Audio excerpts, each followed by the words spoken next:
Welcome to Retouch Your Reality with Reese. I am your host, and today I'm going to answer a question or two which popped up on my Facebook feed actually, and it was about having a court case against a dishonest lawyer.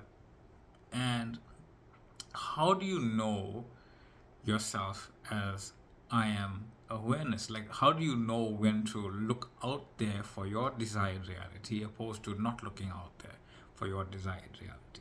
I kind of felt like these two things kind of segued into each other, so here we go. You, as a consciousness, you create everything as a consciousness. And when I say create everything as a consciousness, I really mean creation is done. You are creating the experience that your specific consciousness, part of consciousness, is unfolding and experiencing, right? But you get to choose what it is your consciousness experiences, because you are consciousness, right? So if you were to imagine this idea, any idea, right? You can just be imagining anything with any person, with anything. It doesn't really matter, right? In your imagination, understand this. You are creating the thing, the person, with whatsoever memories and identity that you desire to be creating it as in that moment. You see, in your imagination, in your memory, you know that you know everything that you have lived and experienced and thought of. You may not be consciously remembering everything you have lived and thought of, but you know it's in there somewhere, right? There's an infinite number of things in there somewhere. So when you create a person or a thing in your imagination, you are creating that thing with a certain set of parameters, a certain set of memories, a certain set of knowing. And you are limiting that idea, that person, that rock to a certain amount of knowing. But you know you are the one creating it, and you can create it with any amount of knowing, right? Because it has every bit of knowing, because it is your imagination, because it is the entirety of you being limited into that specific physical form, right? So when you're imagining any person, understand that you can imagine them knowing you from top to bottom, absolutely and completely, forever and ever. But you are imagining them as per your self concept on what you think they know about you, what you think they should know about you, what you think they you want them to know about you. But you understand is that it's an illusion. You are creating them with some sort of parameter, with some sort of idea, right? But you can create them in any idea, and that is the knowing that you are God.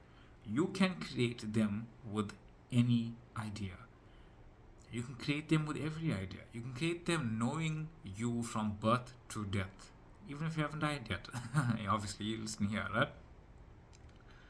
That's the point. You can create yourself with that knowing, absolutely and completely, because you already are that knowing, absolutely and completely. So when you realize what you're doing in your imagination is you are sifting and sorting and selecting what you want every single person in your awareness to know you as. But if you just drop all that, you can actually know that whatever it is you're creating in your imagination, be it a rock, a bird, be a person, you are creating them with certain characteristics, but you can create them already completely and utterly knowing who you are. So when you create the courtroom, when you create the lawyer, when you create the opposition, when you create the rule set, when you create the judge, when you create the people watching the court case, you are creating them with preset ideas of what you believe to be true, because you are basing it on three-dimensional experiences and what you are thinking about this from a linear standpoint, from a three-dimensional standpoint, from a I am the old man standpoint, not from knowing that I'm creating everything from my imagination from scratch. I can create them absolutely and utterly knowing me completely, because it is that. The illusion is you creating somebody who doesn't know you. because you are creating them. You can imagine any single person who knows you absolutely and completely, and you just have to know that. You don't have to imagine them reciting your life story. You just know that, hey, this version of them that I'm looking at in my imagination, I'm the one that's calling it forth. And if I'm the one calling it forth, and I'm calling it forth knowing that I'm calling it forth as my totality of imagination in this physical form, I know that they know me. I know that they know which school I went to. I know that they know the dreams that I have in the middle of the night. I know that they know the things that are personal to me. I know that they know the things that I dream about having. I know that they know this because they are me, absolutely and completely. The same thing with the dishonest lawyer. You put that there. You put it there because you are showing yourself that only dishonesty about reality is thinking that there is only one viewpoint, and that's the one that you are experiencing. It's not true. You are reality itself. So, how do you know when to look out there? You see, that still implies that there is an out there to look at. There isn't an out there to look at. You are looking technically in there, right? But there's no in there, out there. You're just looking within yourself, right? For lack of a better term right now, you are looking within and as reality. There's no out, there's no in, there's just a simultaneous experience of whatever's so happening is created from you. And whatsoever you have created from you, you are experiencing as you.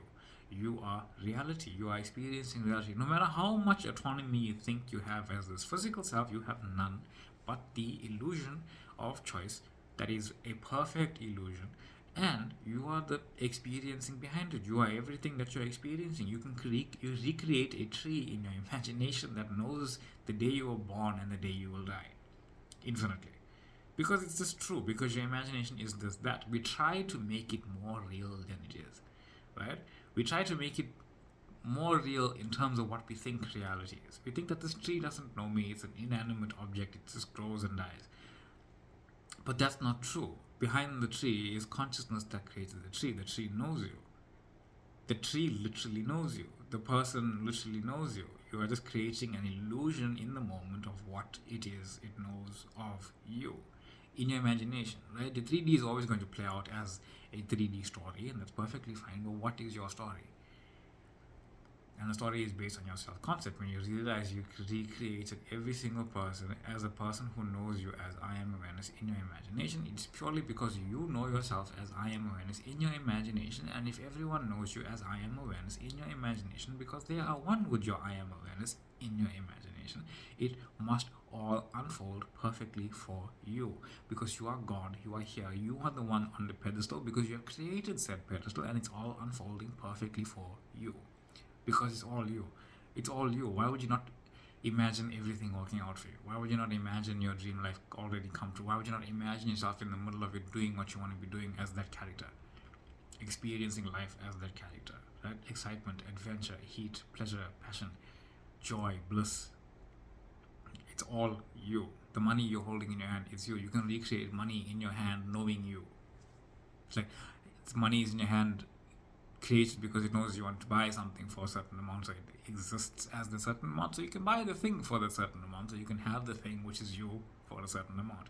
So when do you know you can look out there? When you know that there's no out there to look at. There's nothing to look at. There's no evidence of what it is you're imagining out there. It becomes self-evident. Those things you fear, you didn't go look for them, they kind of found you, right? Those things you doubted that weren't going to happen, it came to you. You didn't have to go look for it. So why do we feel as if this thing that we are dreaming we need to go look up, we look for? There's nothing to look for. It's just you. So remember this idea. You can imagine whatsoever you like, absolutely and completely, because whatever you are imagining is you absolutely and completely, and you are limiting it to the specific idea you are imagining it as. It's a very top-down approach.